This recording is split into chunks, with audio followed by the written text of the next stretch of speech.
Welcome back to another video of Crypto Basics. In this video, we are going to learn how to log in to your Ember crypto account. First of all, find and open Ember application on your device. After that, at the bottom right corner, you will find a wallet option. Click on it.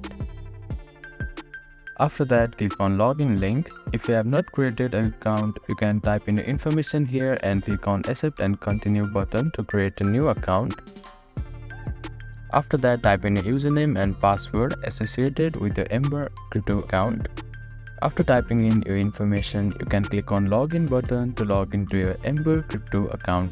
You can also click on this I button to view your password to make sure that you have typed the password correctly. If you have forgotten your password, you can click on forget password link, which is right below a login button, and follow the instructions to recover your password. So that is how you can log into your Ember crypto account. Thank you for watching this video. Please do not forget to give it a thumbs up and subscribe to our channel and comment down if you have any queries.